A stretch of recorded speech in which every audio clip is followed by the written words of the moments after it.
Good Morning Business. Michelin a publié un résultat opérationnel en baisse de 78% pour le premier semestre, largement impacté bien sûr par la crise du coronavirus. Le fabricant de pneumatiques a toutefois réussi à rester dans le vert malgré un tassement de son chiffre d'affaires de plus de 20%. Florent Ménégo, bonjour.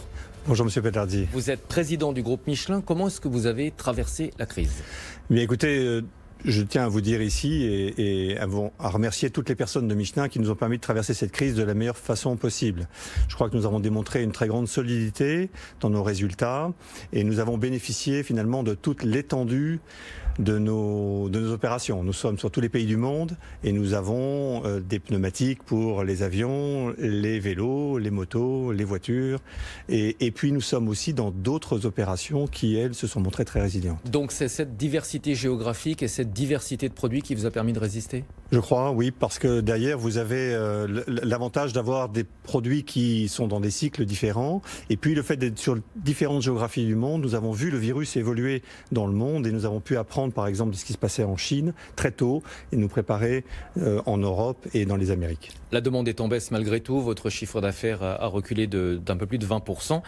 En termes d'emploi, pour l'instant, Michelin n'a annoncé aucune suppression de postes, mais j'ai vu que vous avez engagé un diagnostic sur la compétitivité des sites français. Ça veut dire qu'il pourrait y avoir des ajustements ? Alors ce qu'il faut bien comprendre, c'est que une crise, c'est un phénomène conjoncturel. C'est un moment dans le temps, plus ou moins long, mais c'est un moment. Les questions de compétitivité sont des questions structurelles. Ce sont des questions qui nous occupent en permanence. Il faut comprendre également, c'est que Michelin est dans un environnement hyper concurrentiel. Nous avons une concurrence mondialisée, extrêmement intense. Et donc la compétitivité, c'est une condition de survie. Donc les questions structurelles, elles sont toujours sur la table. Elles étaient là avant le virus, elles sont là après le virus. Donc nous travaillons bien sûr sur cette question-là. Et ça veut dire que vous pourriez faire des annonces en matière de réduction de postes ? Alors aujourd'hui, nous avons fait un diagnostic, par exemple sur nos sites en France, mais dans d'autres sites dans le monde.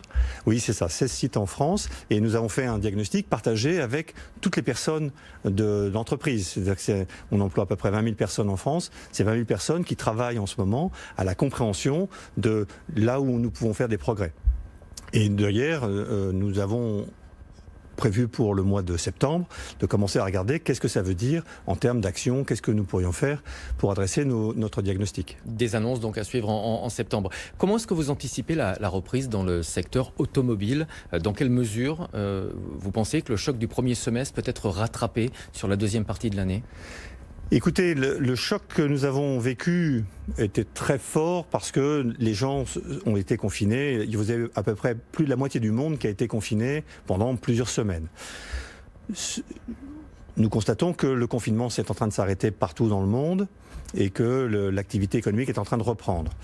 Donc nous sommes quand même prudents parce que nous entrons dans une période extrêmement volatile et avec une rentrée qui est encore à déterminer. Pour l'instant, la reprise est assez forte, même si on prévoit quand même, sur la fin de l'année, un chiffre d'affaires qui sera en baisse.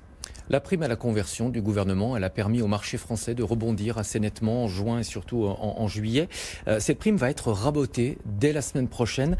Vous pensez qu'il aurait fallu peut-être continuer cet effort plus longtemps puisque ça fonctionnait ? Alors je crois que les mesures qui ont été prises par le gouvernement sont très saines et elles étaient plafonnées par nature parce qu'il faut faire attention à ne pas subventionner à l'extrême des opérations de conversion. Par contre, ce que j'ai trouvé dans le plan qui est très, très intelligent, c'est d'avoir une prime qui favorise la transition écologique. D'ailleurs, pour Michelin, la question de la transition écologique est au cœur de notre action et de notre action d'aujourd'hui et notre action à venir. Alors justement, on va en parler. La crise va accélérer le développement des véhicules électriques. Selon vos prévisions, les hybrides et électriques vont représenter 30% du marché en 2025 contre 12% cette année. Qu'est-ce que ça change pour un fabricant de pneumatiques ? On se dit qu'a priori, électrique ou pas, on a toujours besoin des mêmes pneus. Oui. Un véhicule électrique est très sollicitant pour le pneumatique. En fait, je dirais presque un véhicule électrique, il demande un pneu Michelin parce que vous avez beaucoup de couples. On utilise l'inertie du véhicule pour recharger les batteries. Donc vous êtes soit tout le temps en train d'accélérer ou tout le temps en train de freiner. Ça, c'est très sollicitant pour le pneumatique. Ensuite, le pneumatique a une incidence sur l'autonomie du véhicule. Et donc, différents pneumatiques peuvent avoir différents types d'autonomie. Donc, pour un véhicule électrique, est très sollicitant pour le pneumatique et le pneu Michelin, il est très, très adapté pour ça. Et nos parts de marché d'ailleurs sur les véhicules électriques sont très importantes. Vous allez présenter un nouveau plan stratégique en début d'année prochaine avec notamment au programme la diversification de votre groupe. L'objectif à l'horizon 2030, c'est de réaliser 30% de votre chiffre d'affaires en dehors des activités pneumatiques. Alors quand on me pose la question de ce que pourraient représenter d'autres activités, j'ai répondu en termes de proportion, ça devrait représenter à peu près un tiers de nos activités à l'horizon 2030. Maintenant, oui, nous travaillons de façon assez intense à finalement pouvoir exprimer tous les savoir-faire du groupe Michelin dans d'autres types de produits que les pneus. Alors le pneu va rester l'essentiel de notre activité, mais il y a énormément d'objets, de technologies que Michelin possède et que nous mettons à disposition du plus grand nombre. Notamment la pile à combustible que vous développez avec Faurecia ?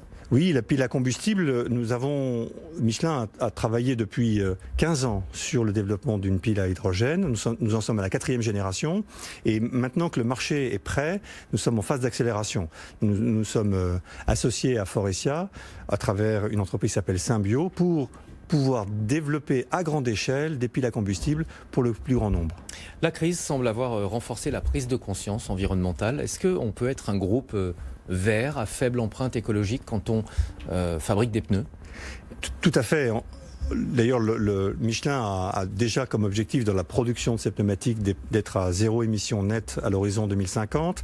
Et il faut aussi comprendre que le pneumatique lui-même, dans son usage, a une empreinte écologique et que toute activité humaine a une empreinte écologique. Donc Michelin travaille depuis très longtemps à l'optimisation de l'utilisation de la matière, au développement de l'économie circulaire, au développement d'un pneumatique très durable, c'est-à-dire qu'un pneumatique qui a des performances qui sont longues dans la durée.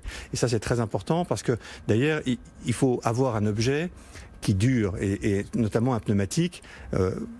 L'objet, il est toujours rond et noir, mais les différentes marques ont différentes technologies et je peux vous garantir qu'en termes de sécurité, en termes de longévité, il y a une énorme différence entre les différents pneumatiques. Justement, un clin d'œil pour terminer sur ces nouvelles matières. On vous a vu récemment dans l'espace ? Ah, écoutez, nous avons une entreprise que nous avons achetée aux États-Unis qui s'appelle Fabricote et qui développe des tissus à base de polymères très spéciaux. Et effectivement, on les retrouve dans certaines parties de la combinaison des spationautes de SpaceX. Voilà. Merci beaucoup Florent Ménégo d'être venu en plateau ce matin. Je rappelle que vous êtes président du groupe Michelin.